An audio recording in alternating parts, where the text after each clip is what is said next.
And before we get going into things, of course, my name's Evan. Welcome to the Scotch Malt Whiskey Society of December Outturn for Kensington Wine Market.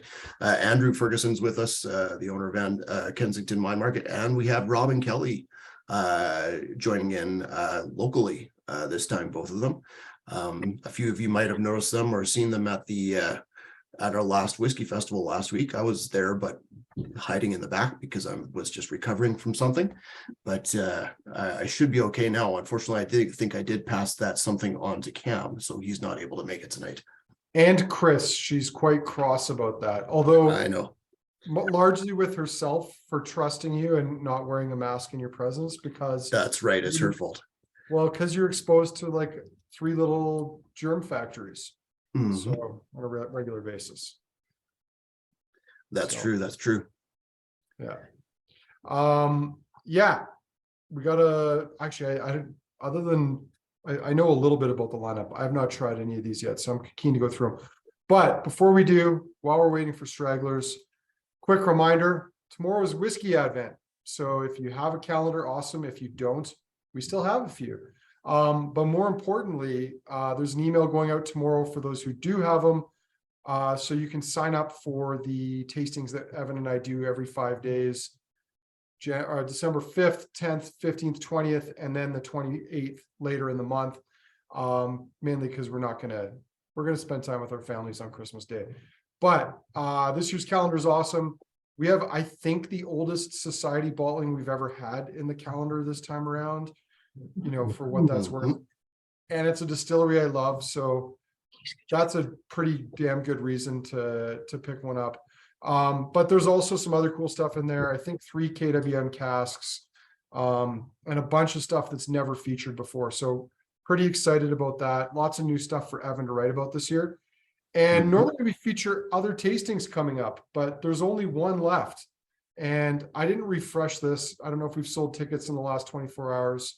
It doesn't look like it. There's still 13 spots left for it, but this is for a crazy baller range of Islay whiskeys: 33-year-old Bowmore, 29-year-old Bercolotti, 31-year-old Bunnahabhain, 40-year-old Kalila, 19-year-old Ardbeg, and both 23 and 14-year-old Laphroaigs.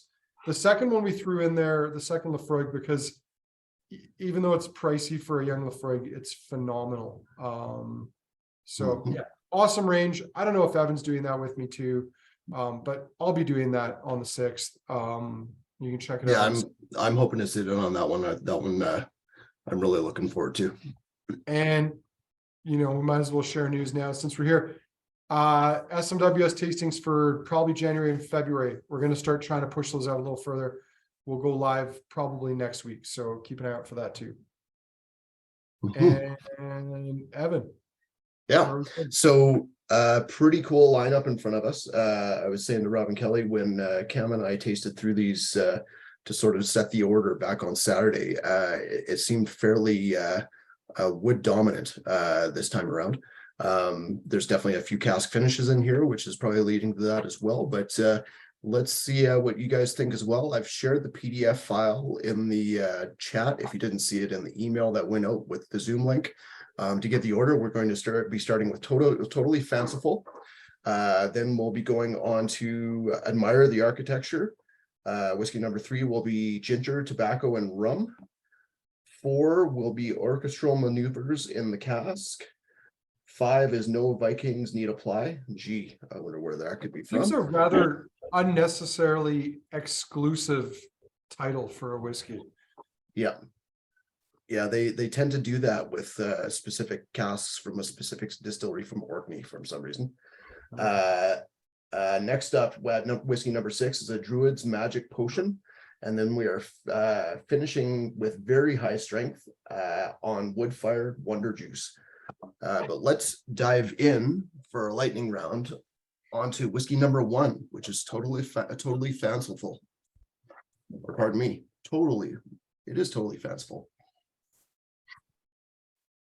So 59.2% alcohol, first fill ex-bourbon barrel for the cask, 17th of February for the date, 173 bottles for the Outturn.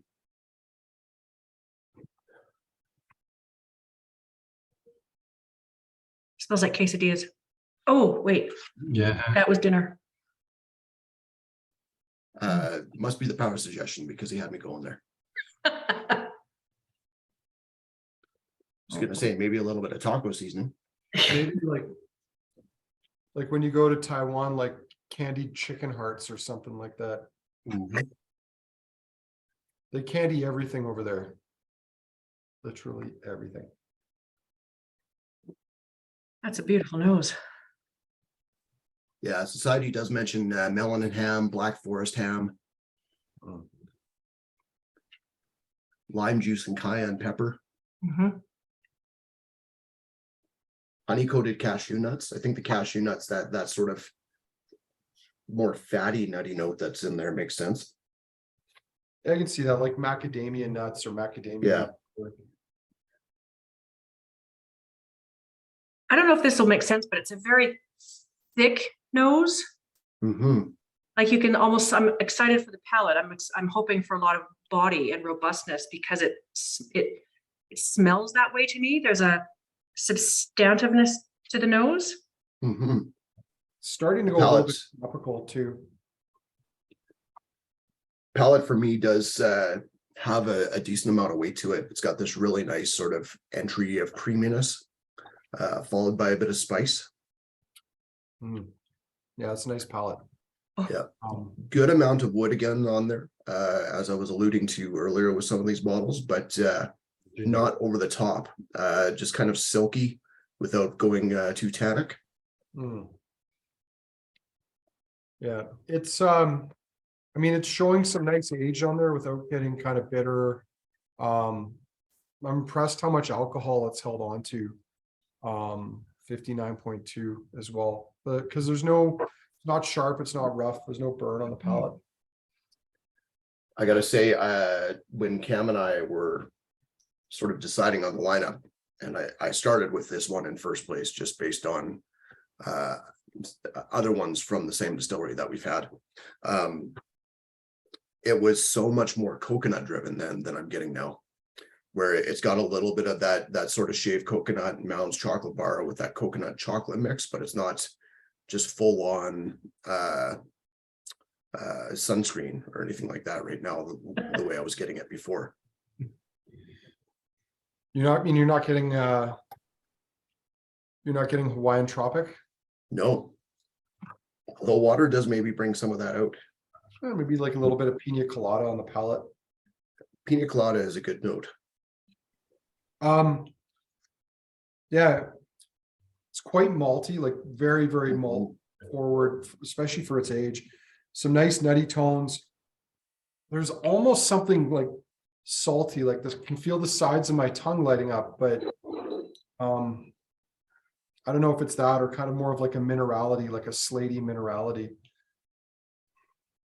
Yeah, almost like a touch of pepperiness in there as well.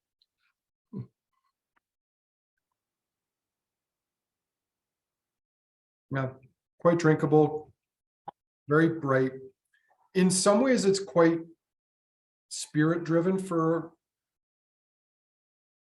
but also, as you said, the oak is there. Like the spirits really held up quite well to the wood. Yeah, this is without getting too much away, this is one of those underrated distilleries that you see on a lot of shelves, but it doesn't never necessarily get the attention that it should. Dare we say we haven't seen many of these? Is that too bold? Not recently, that's for sure. Yeah. Except for one exception. I like what it does with water. Yeah. I think it takes the water really nicely. There's a significant change to the flavor. Yeah, it with is water. very chalky and minerally, and Yeah, I didn't get that before, and when Andrew said that, I thought, what? So I went back, and I don't get it on the full strength, but after the water, there is a minerality. Interesting. It's a gorgeous palate, and you commented on the ginger. You picked up the spicy ginger side of it, but also really creamy and sweet. That's a winner. Just for you guys, I'm gonna find my water thing. I'm gonna risk ruining my whiskey just to see if you're right. Yeah, I should get you one of my own bespoke water things there, Andrew. Yeah, One of the Tylenol tubes. I've got one. I don't know what I did with it, so this will do. There's often some in the kitchen tap. What's that? There's often some in the kitchen tap. There is, but I mean, you need to be a bit more precise. Plus, I'm using filtered water, trying to maintain a level of class here, Rob. Just trying to help. Keep things moving. Although diviner looks for his water. Exactly. Divining rod in the basement. I actually don't mind that with water. Yeah. I like It's it really more neat than how- I thought I would. Yeah, the creaminess actually stays, which I thought would be broken up by water, but it does not. Cool dram. Mm-hmm. Okay, let's go on to number 2. Whiskey number 2 is called Admire the Architecture from a refill ex-bourbon hogshead. 236 bottles from the Outturn, 59.4% alcohol.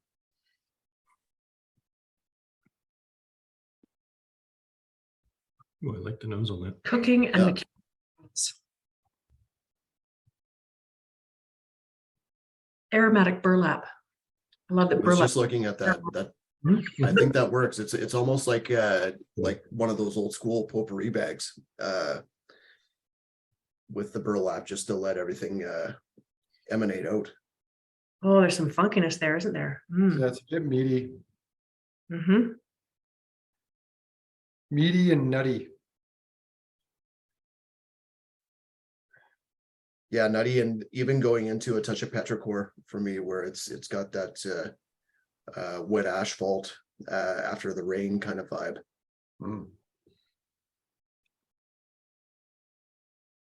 Yeah, like wet burlap sack. Even a touch of dry barbecue rub right now. Yeah, there's definitely steak notes. Steak notes. Quite a bit of spice there too. Like kind of like sort of like hot, dry spice on the nose.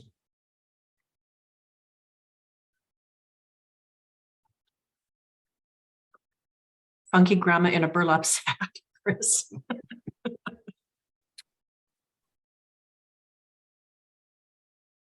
It's meaty.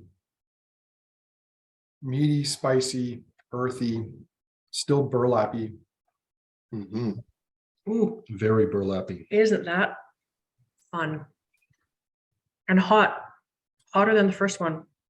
Oh, yeah. It reads hotter, 59. So yeah, they're about the same, but this reads hotter to me than the first one. It's got this cool floral note. Like it's making me think of like gorse flowers. Second sip, it's just massively spicy. It's like going into a spice market and getting a little bit of everything all at once. Mentions bouillon stock, and this to me is salty. This is getting those Yeah, saliva glands going. There's a saltiness here. even a touch of, I don't want to say peat, but some ashiness in there for me. Maybe that toasted or roasted nut note. Yeah, there's something roasted in there. Just adding a bit of water to mine. Are you suggesting this is a Pechuga single malt? Could be the first. Yeah, just put a little bit of maybe a little goat, hang a little goat in the still while you're distilling. That's chicken, man. Gotta. No, but I mean, all like, chicken. you can hang, what did Bryce hang in there when he made his meat sweats? It was like raw bison. Yeah. So why limit yourself to chicken?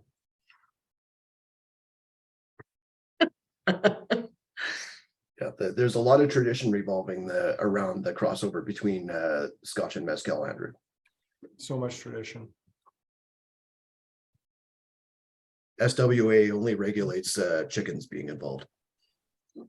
It's not as hot without water, but I don't like it as much. It's kind of lost some of that rich spice that I loved. Okay. Yeah, the floral note stays in a really nice manner, but it does get a little bit more,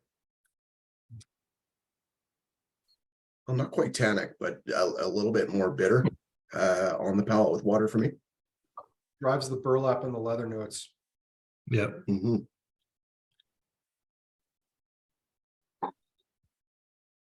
So the label on this is spicy and dry, I think is what it's supposed to equate to, right? Yep, I think that fits really nicely. absolutely. So herbaceousness. Oh, Chris beat me to it. Chris, I swear I didn't look at your text and then try and read it off as if I was like being super smart about it. That smartness, I swear it was my own. Okay, on to GTR for number 3, ginger, tobacco, and rum. I'm so keen to go through this lineup, Evan, because when you sent the pouring order to me, I was startled. So these next two, I'm really curious. Yeah, and well, you'll definitely have to tell me what you think. I number 7 almost ended up right in the middle to break things up on this. More ginger, So lots of ginger on the nose. Yeah, even like a going into like more greener ginger territory, like ginger root that you're just cutting up. But this started its life in an ex-bourbon hogshead. It was finished in a first fill number 3 char hogshead. 165 bottles in the Outturn, 56.2% alcohol. I'm getting more like wood shop notes, like kind of cedar, like oak planks when you're like cutting them with a bandsaw, and so it's burning just a little bit as well. Cedar's a good call. Even just a slight touch of like a waxy polish on that cedar. Yeah. I mean, I can see the tobacco in there. I get a little bit of ginger. Maybe it's like the pickled ginger, like beside maybe some ahi tuna or something. A little bit of soy sauce on the side and some what you call it, the hot green stuff. My brain's not processing right now. Wasabi. Wasabi. Well, actually, speaking of ginger, there is it does veer slightly into Moscow Mule territory on the palate for me. I don't think I've ever had a Moscow. Yeah, it's sort of like that ginger plus the sweetness at the same time. Is that politically correct now? Is what? Moscow Mule? Yeah. No, it's a Kiev mule. It's a Kiev mule. We have Yeah, Kiev mules that's now. right. Yeah. Fuck those guys in Moscow. They can keep their mules. I was so excited when we first ordered this and I saw the name, ginger, tobacco, and rum. And I thought, oh, it's probably done in a rum cask. And it's not. There's no mention of a rum cask. Yeah. Which is so interesting to me because there's definitely some rum adjacency here. I like. I wondered if it was a reference to STR on with the GTR as well. Because it does say first fill hogshead, but doesn't say what it was. Yeah. Or back in the early days of my whiskey career, when I'd go out drinking with brand ambassadors, a few of them were quite fond of the TVR, which was the tequila vodka Red Bull. A few of those would get you partying. A few more of those would make for a rough next day. Yeah. I like the palate on this more than the nose. Like I find it's more fruity, it's more decadent. Like lots of like jujubes, spices, chocolate, ginger. There's lots of nice things going on. The nose seemed to be a bit more savory and not quite as fruity. So the nose for me, it's less jujube and more wine gum. So you're talking like jujube plus an extra $2 on the price tag? Exactly. Yeah, we don't do cheap whiskeys. Boy, that's 3 for 3 here. Yeah. Brown sugar notes really come out more with water on the nose. Sumptuous. What's that nice?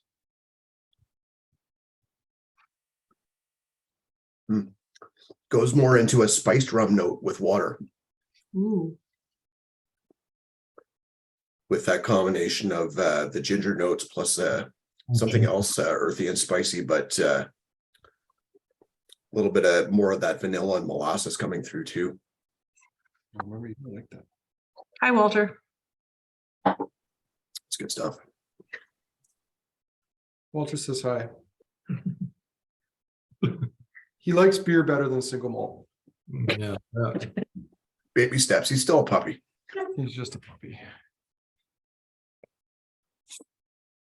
Mm. There's the sneeze. I don't know. I like it better without water again. I think it loses a bit of its vibrance. It's still good. Mhm. Agreed. Yeah. Sounds good. On to number 4, which is orchestral maneuvers in the cask. Started its life in an Oloroso, but was finished in a first fill number 4 char puncheon.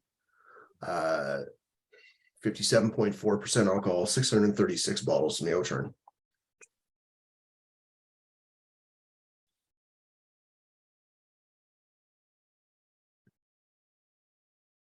Super interesting nose.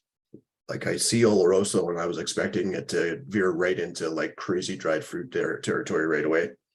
Does have a touch of that, does have a touch of like a white wine balsamic for me as well.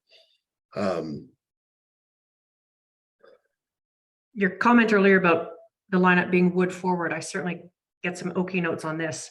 Very, there's some big time steep tea notes on this as well. Mm.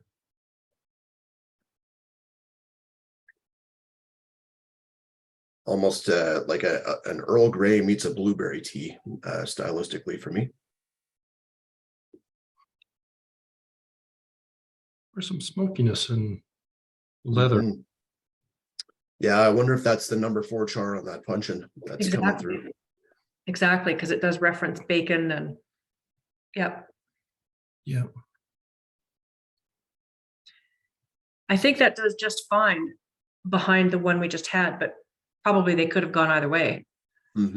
But this is not what I was expecting. I mean, maybe the spicy and sweet flavor profile was throwing me off. It's got the color of a what we call a DRDF, the deep rich and dried fruits, but it's That's great on the palate. That could be DRDF on the palate. yeah. It's more, it's definitely more into the sherry end of things for me on the palate versus the nose. Yeah. Getting into those dried fruit notes. The char on the second cask I think cuts it a bit, so it's not like super long, but it does go into this cool sponge toffee crunchy bar note on the finish for me as well because of that. Wonder why they put it in a puncheon. Just send a note to HQ and ask that. That's an interesting cask choice. Why? Yeah. Square footage. They just didn't have room for a butt on the floor. They needed something skinnier.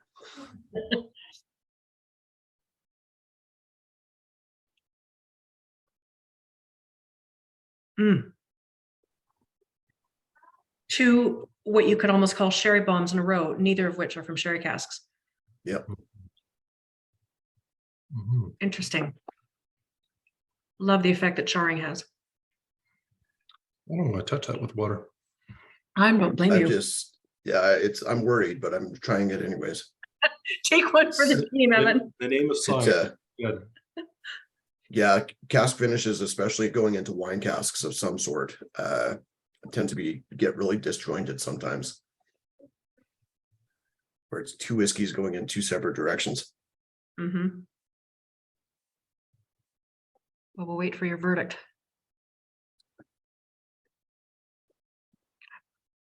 Yeah, it doesn't really need it. Works better without. This is really tasty though. I really like how it's almost like, I swear that second cask was rinsed with Welch's grape juice before they charred it, because it's got a full-on grape juice note coming through for me right now. Interesting.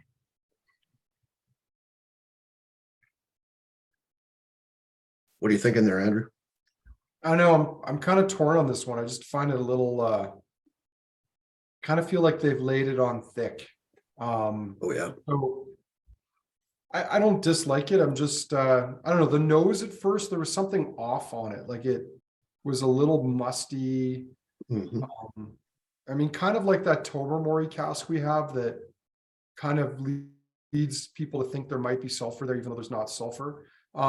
It's just that really dry, nutty on the nose. The palate's good. I like it. But yeah, I don't know. I just find it's a little uneven. I don't know how to describe it. I can't remember the numbers on this, but that could be potentially some worm tub action in there. I can't recall. I don't know. Very dry and leathery at the finish. Mhm. It is very dry. Mhm. And I find it to be a short finish. It's just for Yeah. me pretty Mhm. quickly. It's the char again. Like I think it works in some ways where it gives us big burst of flavor right up front. Mm. But it's like if you're thinking sherry, it's definitely sort of cuts the finish on that.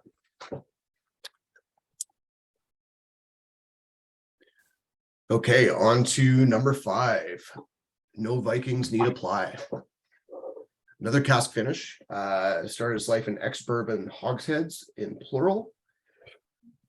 Pardon me, this was finished in a first fill ex-bourbon barrel. So it's kind of funny how they started with a larger casks, plural, and then finished in one single barrel. But this was distilled on the 20th of January, 233 bottles from the Outturn, 61.4% alcohol.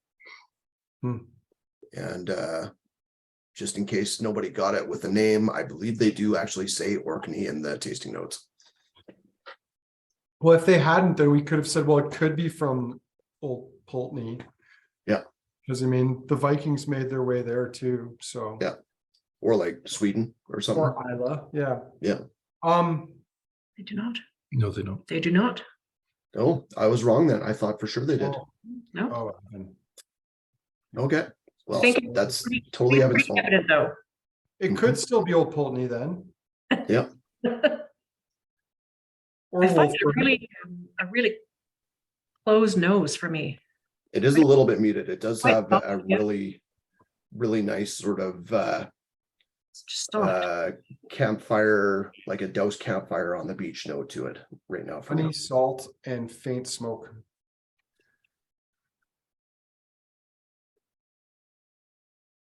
But you work at it. There's Oh, it's there. Yeah. it's there, but it certainly doesn't hit you in the face at 61. It's also like opening a packet of Fisherman's Friends. Just has this sort of clean menthol ozone note to it. I think the Ooh. nose quickly redeems the palate, or the palate quickly redeems the nose. It reminds me of Pez candies. I'm getting like lemon Pez and I don't know, some other random flavor of Pez candies. Yeah. But the honey, the salt, this gentle peats there too. Yeah. And some nice soft fruits. Staying more in the white, like orchard fruit territory. I Next think time they do the Orkney Pez would be a good name for one of these bottles. It would be. it'll be a little Viking dispenser. The Yeah, reference, right. the reference to Saint Magnus Pez. I think is really bang on. What's that, Kelly? The reference to smoked limoncello, because there's that citrusy Oh yeah. going on, but then of course with the smoke. So smoked limoncello, I think that's bang on. Yeah, I was trying to figure that out if that was more citrus or shellfish that I was getting on that. I get I think it citrus. is more citrus. That's beautiful.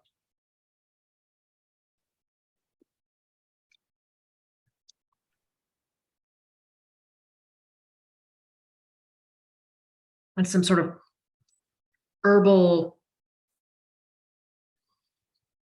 almost hospital hallway antiseptic thing a little bit.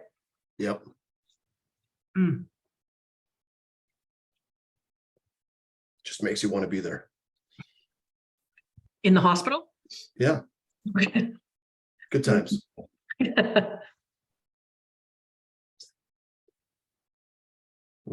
That's a very fine dram. It is. No problem with water on this one. I agree. It actually takes water quite well. Okay. Wow, that's 2 in 1 tasting. That's got to be a record. It's gonna be a record. It's it does have that that nice earthy spicy build on the finish that comes out a bit more from the peat with water. Mm.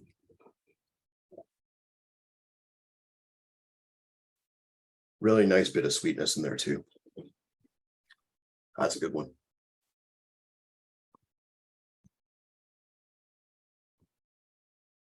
Okay, veering a little bit with the next one. But it's good with water. Yeah. Number 6 is a Druid's Magic Potion. from a second fill ex-bourbon barrel, 13th of May for the date, 197 bottles from the Outturn, 62.5% alcohol. These just keep going up.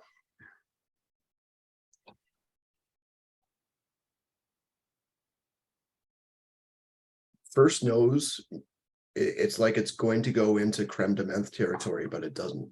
Yeah, it's very sweet. And just like this weird peppermint or mint note coming through for me as well right now. Like wintergreen Tic Tacs. Yeah, good call.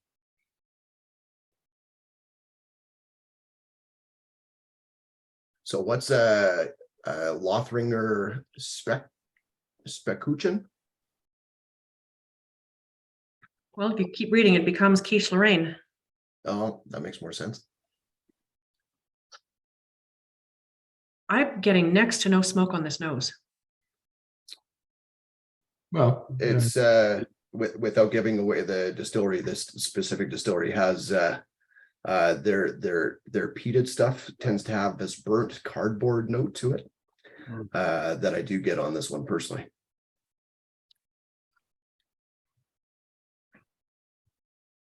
there's a very floral smoke to it. Mhm. Oh, that's a weird palate. You've got a little deeper into the hospital now. Yeah. Really Very lemony herbal smoke. herbally, but antiseptic still. And I think it's more like electronics to me. It's like Oh. Yeah. like wires and burning wires and This is like with old TVs or an old radio or something where it finally gives up the ghost and it has that poof of like magic electrical dust that it needed to keep inside, but somehow couldn't. And that's what made it all die. so It's the that nose. smoky electric dust. The nose to me doesn't really match the palate. It was like mm, kind of celeriac and like what's it called? Like Celeriac's good. cream of wheat, but with like some salt and some things mixed into it. But yeah, the palate's wacky, but There's a char note on the palate. Yep. Not so much smoke, it's just the char. it's the burning It's wires. that burnt cardboard note again for me. And even to it's almost like you dipped some marshmallows in matcha tea and then burnt them for me. metallic. Lemon pledge. Mhm. Yeah, I was going to mention lemon pledge earlier when I was in the hospital hallway. They just polished the floors.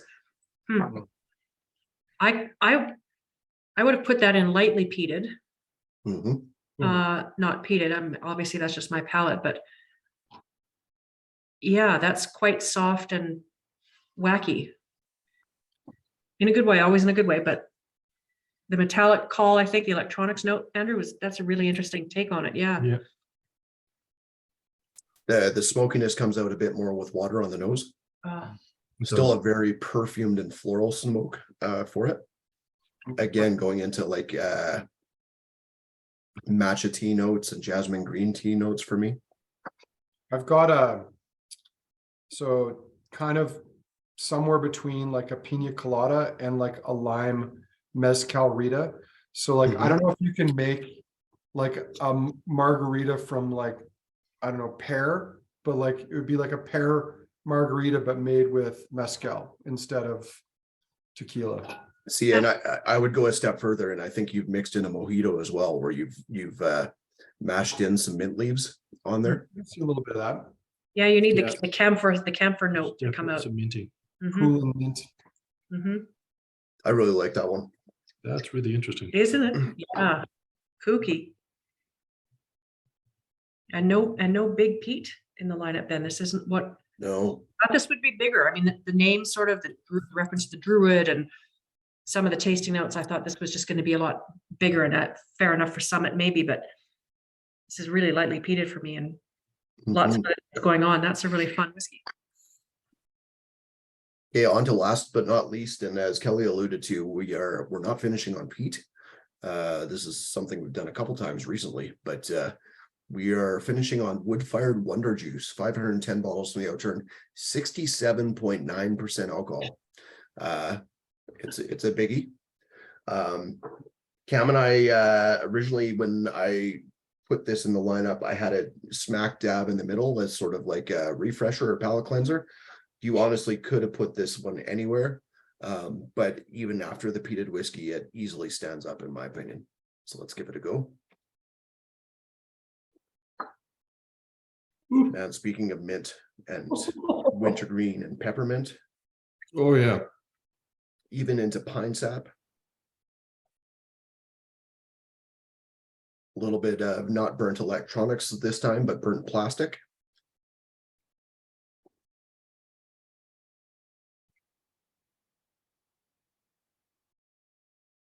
Very grappa-esque as well. Mm-hmm.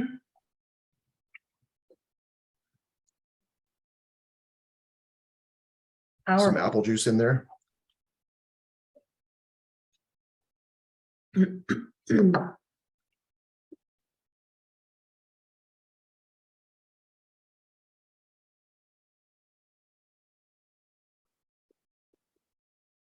You're muted there, Andrew.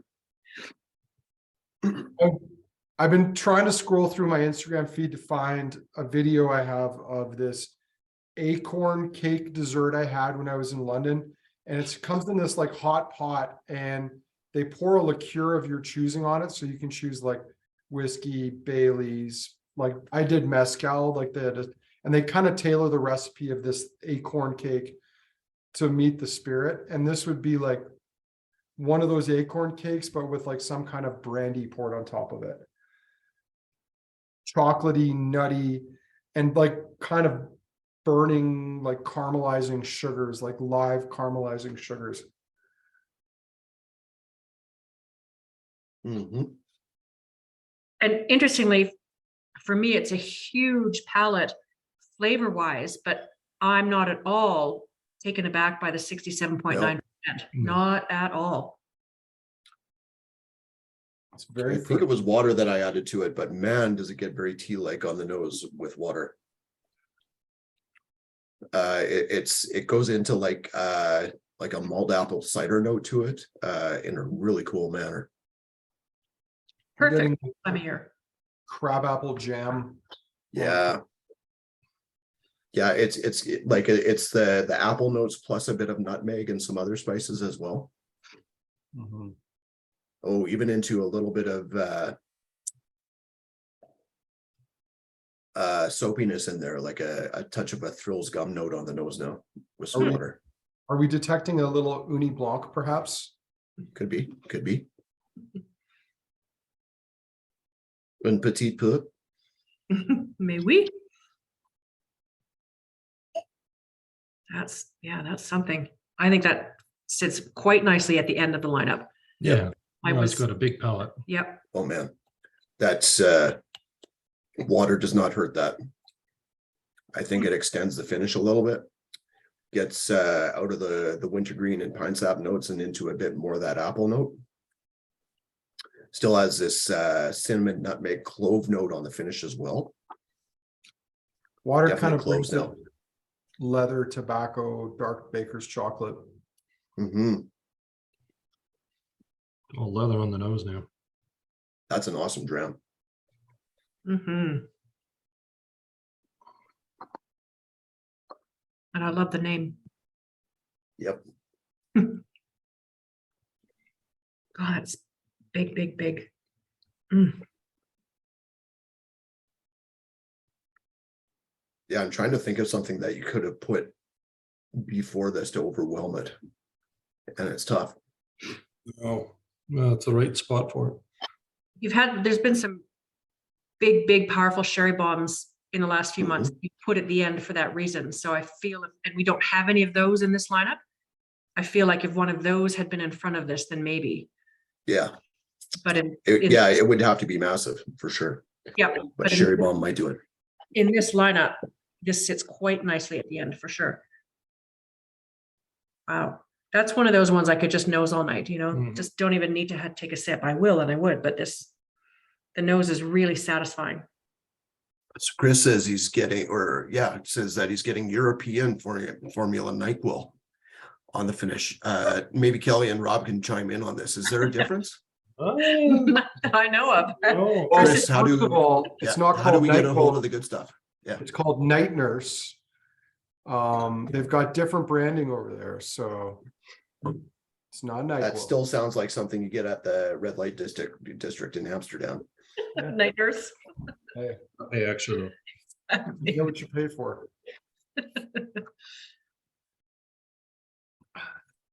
That nose is just fantastic. Oh, wow. Absolutely.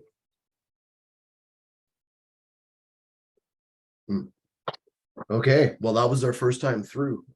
Pretty cool lineup, going in a lot of different directions, palette wise, which is a lot of fun too. Let's jump back into number one, and we'll start with doing the reveal here in a minute. I guess I should try and get that other bottle up there. Hey, Andrew. I can. Why don't you focus on that, and I'll have a look. Okay.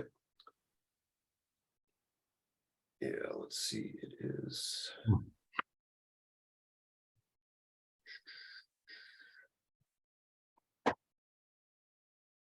I think it's the second one that's missing. Okay. Evan, Back to number one. Totally fanciful. I'm curious, now that you've gone through them a second time after the first time you and Cam tried them, Yeah. and the other day, you said tonight, the other day you thought it was a really wood forward lineup. Is that still your takeaway tonight after a second? Yeah, but not as much. I was definitely getting a lot more wood right off the hop. Sort of first open bottles probably had something to do with it as well. Yep. But getting a lot more flavor wise throughout the entire lineup, especially on 4 and 5, or sorry, 3 and 4 this time around. And even number one is a little bit more multi-dimensional than when I first tasted it. Mm-hmm. Could have been that I'm further off the cold than I was too. Yeah. Who knows? Exactly.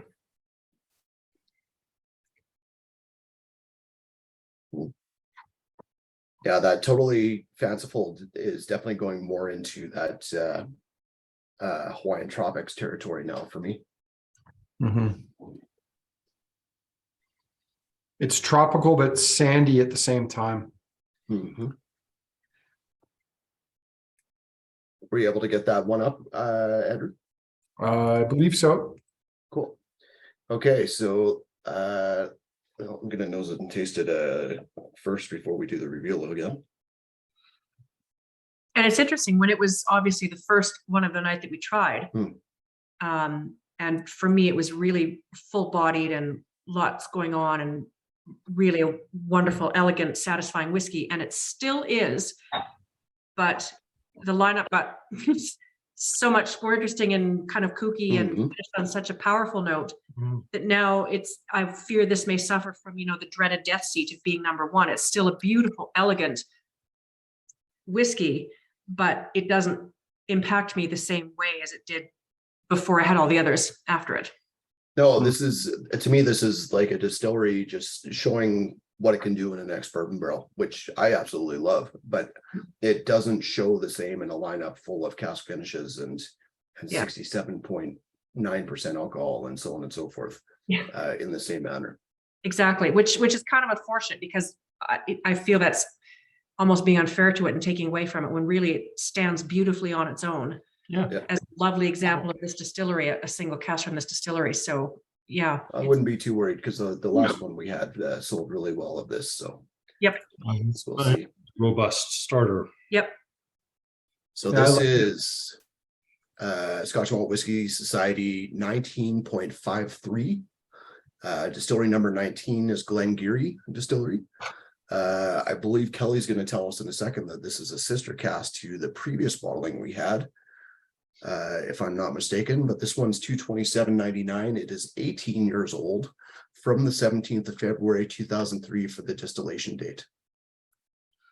Yeah, it's a sister cask to 19.66 Golden Summer Peach Gazpacho, which was released in July. Yeah, that one was good, and I think we've had another Glengarry since, didn't we? I'm just checking that because I was wondering that myself, and I I haven't. don't think so. I don't think so either, but I'm just gonna double check my handy dandy. Oops. Maybe it is peach gazpacho that I'm thinking of. Yeah, no, it's just been these two. This is only the second Oh. Glengarry for us. Yeah, the peach gazpacho was fantastic, but this one again shows Glengarry in a really cool manner. Glengarry Distillery, of course, owned by Beam Suntory.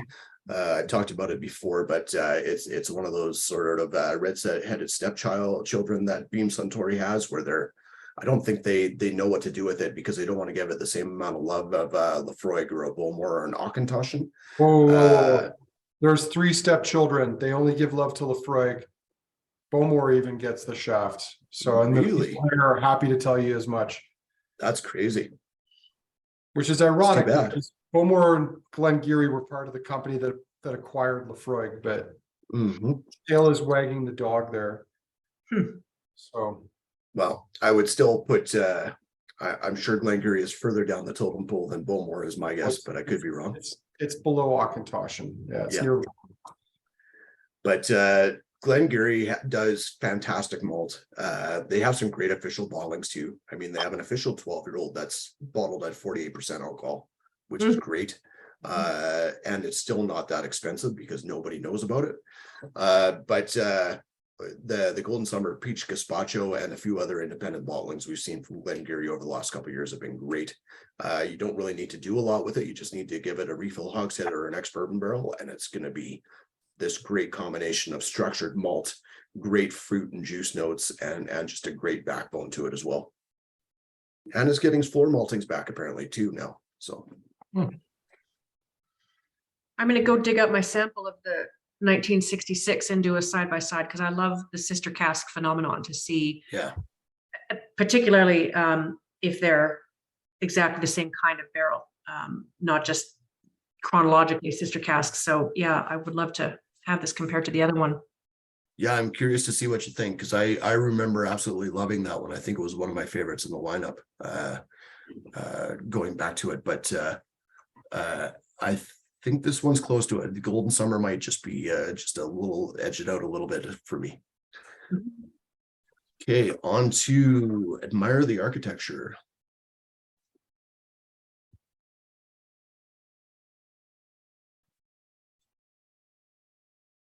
Oh, smoke right off the hop now on the nose for me.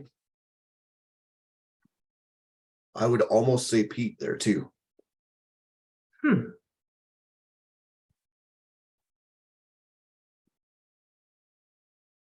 I get more maltiness. It's gone from that sort of mechanical minerality to bready maltiness for me. It's quite malty. And this is a distillery that tends to be known for its grassy character, if I remember correctly, as well. So maybe that's what I'm getting there. Oh, still a great palate. Yep. So this is SMWS 77.72.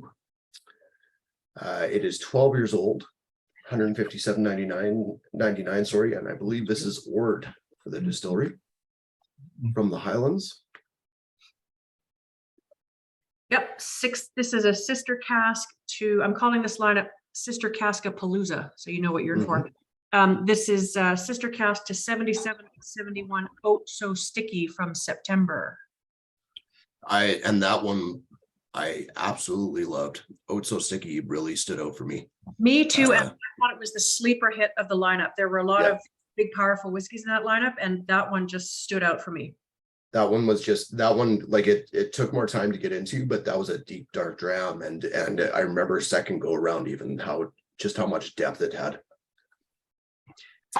Chris, sorry, I'm just seeing your note. What was the age on this one? I'm not sure which one. So the first one was 18 and this one is 12 years old. Thank you. From the 7th of April 2009 for Admire the Architecture.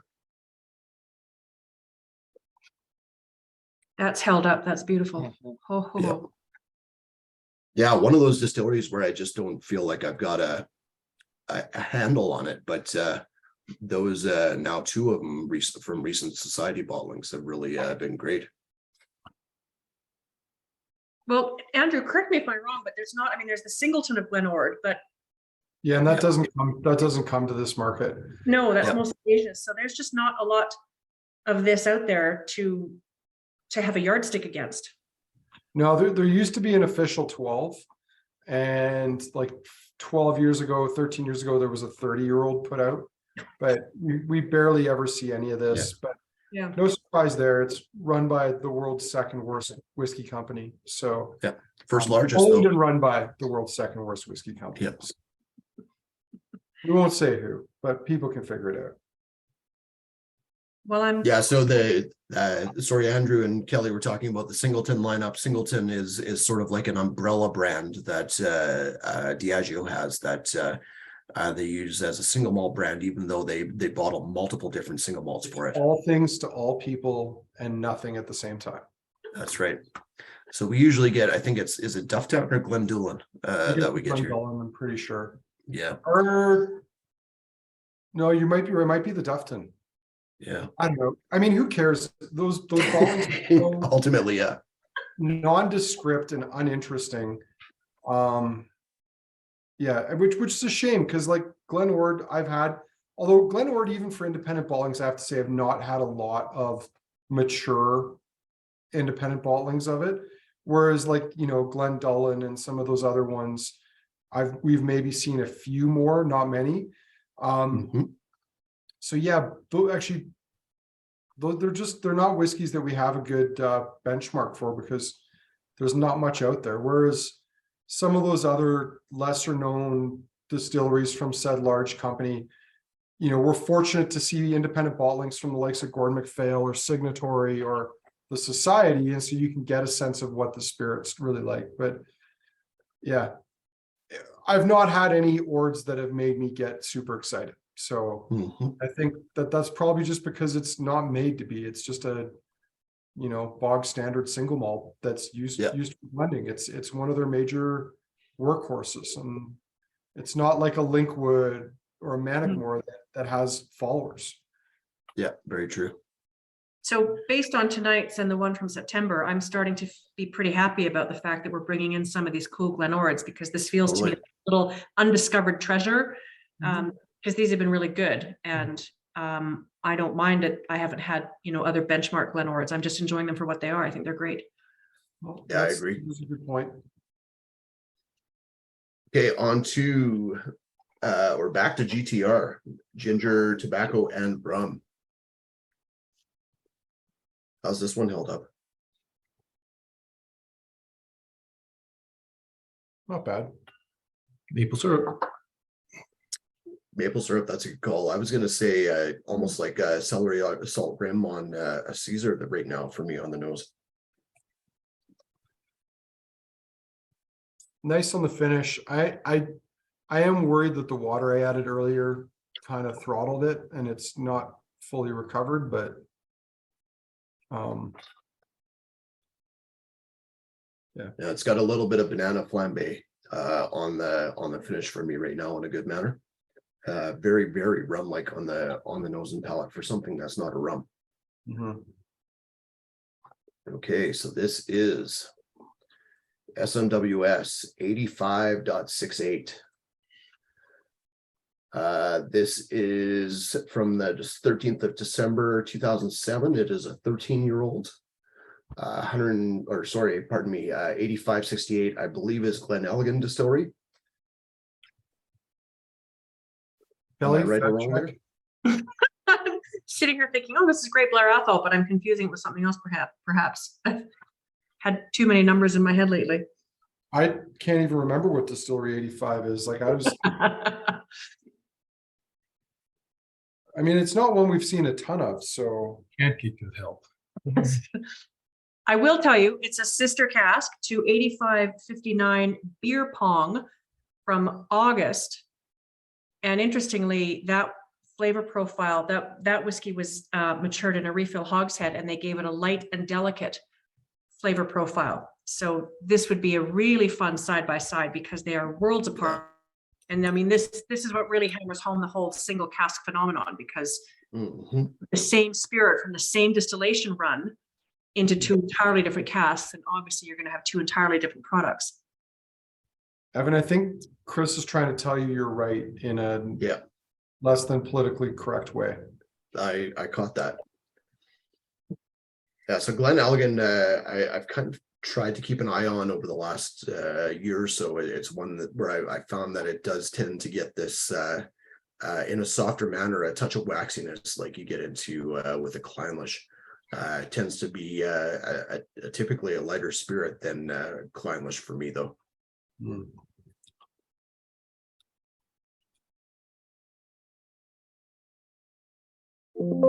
But that is definitely a cask heavy dram, but it is cask heavy done in a really fun way with the cask finish there. It's still going for sushi for me. Mm-hmm. Yeah, I can see those.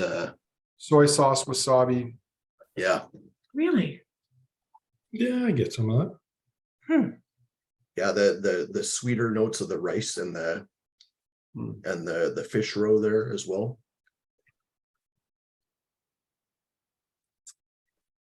Interesting. I get more of that waxy, fruity, floral with those rum notes personally, but I can see with the soy sauce, and probably would be a good sushi pairing.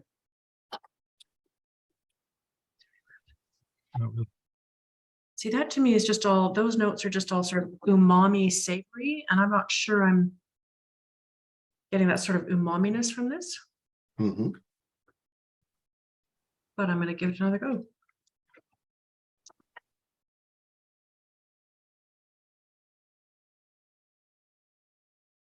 Your maple syrup note is stuck in my head. Sorry. Yeah. If you want the crossover, maybe it's scallops and bacon with maple glaze. There you go. There's your umami crossover. Yeah, salmon with the maple bacon, maple rub or something, but Mm-hmm. yeah, but the going for sushi, I'm just not quite there, but that's cool. Okay, back on to number 4, orchestral maneuvers in the cask, which is a very cool name.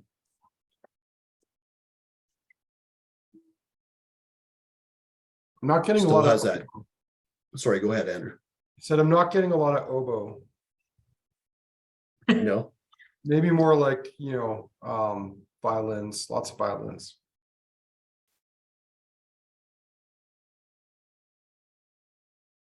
Still has that a little bit more into like a pipe tobacco smoke note coming on the nose for me, but along with those char notes.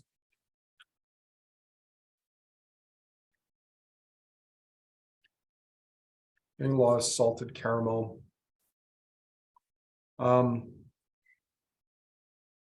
Wood forward again. We're back to that wood forward thing. It's Absolutely. yep. So this is SMWS 72.109. This is distilled on 23rd of June 2011 from Speyside. This is Milton Duff Distillery, and 10 years old in total. 8 years in Oloroso before being transferred to a heavy char. So 1 to 2 years in that number 4 char cask, which is where it's getting all those sort of toasted and char notes from on the finish there.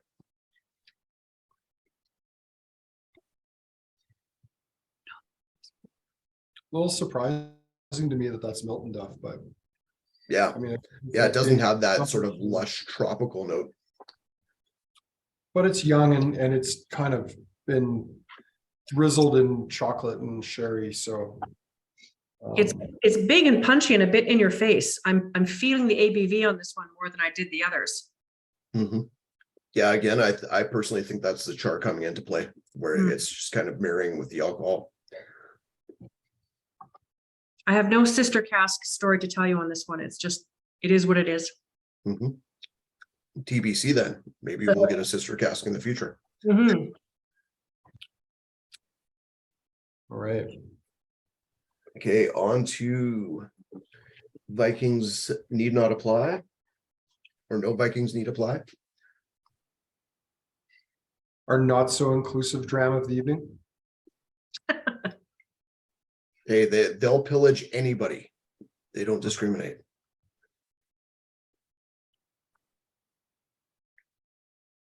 So this, of course, is SMWS 4.315 for distillery number wise is, of course, Highland Park. 13 years old from the 28th of January 2008. 9-year-old whiskey from Orkney that was combined, then put into a cask for 3 to 4 years in that first fill barrel, and still ended up at 61.4% alcohol, which is pretty impressive.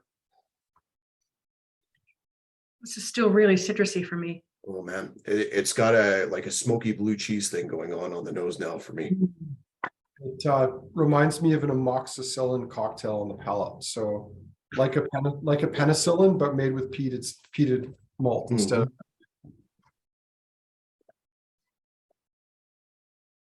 Actually, that blue cheese note is a lot of fun there for me. It's on Like the a really palate. crumbly one. Yeah.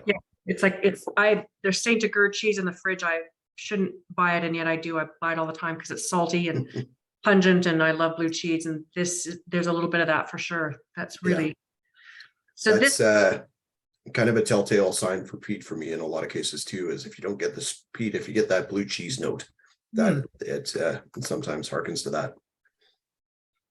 This is from the same small batch as 4.278 by the Beautiful Sea, which is way back from February, and 4.301 Sooty Meringue in July.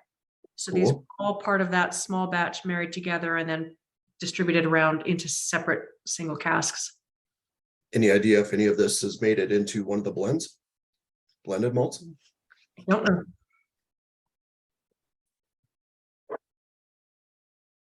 Hey, back to That's really lovely. Druid's Magic Potion. Excited to try this one again and see how it holds up. It's like Jello pudding, vanilla Jello pudding on the nose now, with I don't know, burnt s'mores or something. Oh yeah, that s'mores note it's like you made a s'more and then you squeezed a lime on top of it right now for me. That sort of chalky, smoky. Chalky. The palate though is it's more like mezcal than single malt. It's got this like, you know, these kind of volatile, acidic, like industrial smoke notes. I think you're Yeah, right. this is It's very almost non-whiskey like, isn't it? It's the metallic thing is still there. I think Doug Timore would like this one, Evan. yeah. Well, and I'm not a huge mezcal lover, but I do love this distillery and I love this style. Okay, this is, believe it or not, a grain whiskey from Loch Lomond Distillery. This is SMWS G15.17. It is from the 13th of May 2013, 8 years old. And this is peated grain whiskey. So this is, I believe, 100% malted barley that went through a continuous still at Loch Lomond Distillery. Correct. So, you know, I mean, technically it's a grain whiskey in name only because it's malted barley, but because they ran it through a continuous still instead of a pot still, legally it has to have the G designation in front of it. So not a grain whiskey in the traditional sense that we expect those really sweet bourbony whiskeys that are made from wheat or corn. This is still malted barley, but it was just a different distillation style. So this is raw.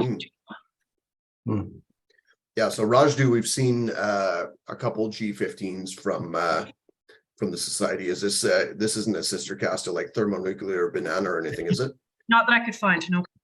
Yeah, but it does beg the question. I mean, and maybe it wasn't like with the Highland Park where they probably sold off IPC containers full of spirit, but it's probably the same.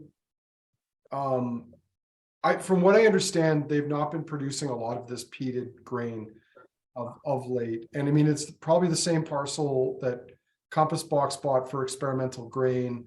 and some of the other people that are out there. So although probably not in tanker form, probably in cask. So I wouldn't be surprised if there are some sister casks to this kicking around out there, or possibly coming down. And I wonder, so we have seen some old Rajdu from independent bottlers, including Cooper's Choice. We've had a couple different in a series of like 19. They're all way older though. Yeah, Oh, 93 or 92 or something like that. And I wonder if it's essentially the same style distillate wise, unpeated, of course, but also because it's pre SWA putting the hammer down on them for calling this a single malt. Well, because I back could then, be wrong. because back then they were labeled as single malts, Yep. like the old rock. Yeah, I think it wasn't until like, was it 2004 or something that, or maybe even later than that, that the SWA actually came in and said you couldn't do this, or you couldn't call it a single malt.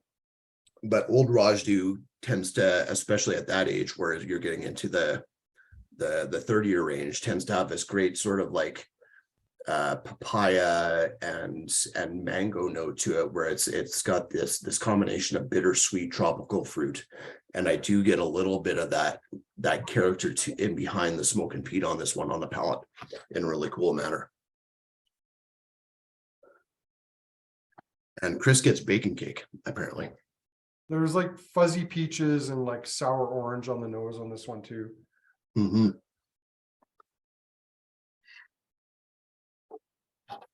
Fuzzy peach. Okay, and that one wasn't the biggest surprise, of course, of the lineup. The biggest surprise for a lot of people, potentially including myself, is probably wood-fired Wonder Juice, which is number 7.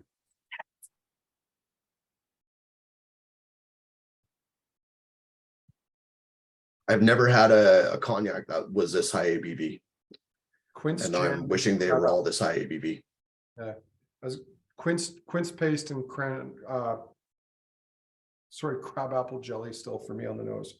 Quince paste and crabapple jelly are really good calls. Still get a bit of that mulled apple cider note along with that sort of like cinnamon, nutmeg, clove note. No. Big mint and menthol notes as well. Yeah. So crab apples are sour. Yeah. And you're saying crabapple jelly, which would imply that it's been sweetened a bit with some sugar. So I'm just kind of. Yeah. It's been chapitalized. My mom used to make it. So yeah, it's bringing back memories of my childhood. There we go. So this is C 6.1, which means it is a cognac. $274.99 for the price. Age is XO. I believe the vintage is 2000. Actually, I think that's wrong actually on the vintage. I don't think they actually give a vintage date here at all. So I'll have to take that off the web there. 510 bottles from the Outturn. Been a while since we've had a cognac. We've had some really cool stuff over the years. Have we? Well, we definitely haven't had this distillery because this is the first one from them. Yep. So this is only the 4th cognac that we've ever released. And interestingly, it may be the last one that we see, because it's my understanding that the society has stopped bottling cognacs in favor of the much more popular Armagnacs. Go Armagnac. So we threw this into the lineup for December because cognac at Christmas time just kind of resonated with me. Nice. Because of the letter C? Exactly.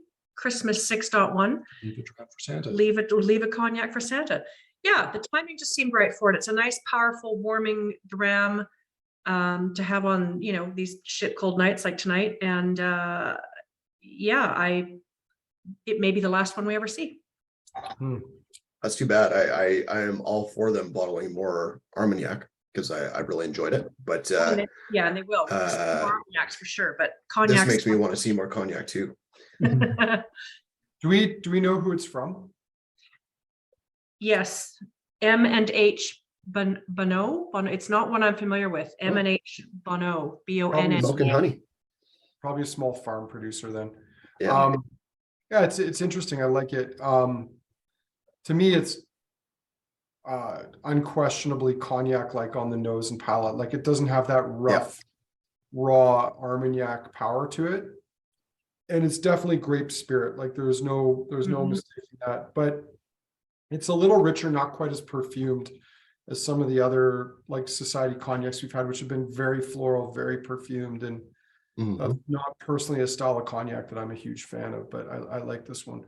I got to run in a minute, but I just want to say, because I know Kelly, you said you were worried that the first one being lighter in style would, I still think the first product in the lineup tonight is the best one in the whole range. So Cool. I just want to throw that out there before I disappear all bleary-eyed to bed. So Cool. Sounds good. Well, if you got to run, Andrew, thanks for joining us. It's been a really cool outturn. Any other, do you want to name a second favorite or? Probably the Highland Park. I like Nice. that. Yeah, I'd say the Highland Park was probably my second favorite in there, in the lineup. And if I had an honorable mention, I think I would probably give it to the cognac. Cool. Yeah. So anyway, folks, I got to run. Have a good night. Thanks, Andrew. Bye-bye. Yeah. Take care, Andrew. Kelly and Rob, did you want to weigh in on any of these and tell us what you thought? Cool lineup. Yeah. Some really kind of unexpected things there. I'd say my two standouts, I really like the Glenord, admire the architecture, and I really like the Highland Park. Yeah. Yeah. I And think my, sorry, go ahead, Rob. well, I was just gonna, I mean, it is a really interesting lineup. It's a very curious one. It started big and then just got more diverse from there. Yeah, no, I think I have a hard time picking a favorite. They're all so different. The cognac is really interesting. And the Druids was really, really weird. You know, not in a bad way at all, but just really different. Yeah. Yeah, I agree. To me, that was like that's a more approachable weird than we've gotten from a few Loch Lomond releases. Yeah. I was trying to remember the name of the 122 we had last, where it was almost like The Inland Shore. where like it was almost like too zingy and astringent when it came to the smoke and the peat, where I really struggled to find a spot in the lineup for it, like where it didn't just utterly take over the dram that came afterwards. Yeah. That lineup was really hard in general though, because there was another one in that lineup where I had the same issue with, which is why I went after the Inland Shore. But I really do like that Rajdu style, and it's cool to see it with peat. That one would probably be my top. I think GTR would go second, just because I really like that combination of rum and malt stylistically there. But man, like the Highland Park could have made it easily. The cognac could have made it easily for number two or number one. Just a really cool lineup in general, which it was a fun one to go through. Evan, I'm thinking probably the room is small enough tonight that if people wanted to unmute and chime in, it'd be fun to hear everybody's thoughts. Yeah, let's do that. Well, let's stop the recording and the Facebook then. So this is Evan signing off along with Rob and Kelly. We'll hopefully see you in January. And those of you that want to stick around and say something afterwards can. Take care of everybody else.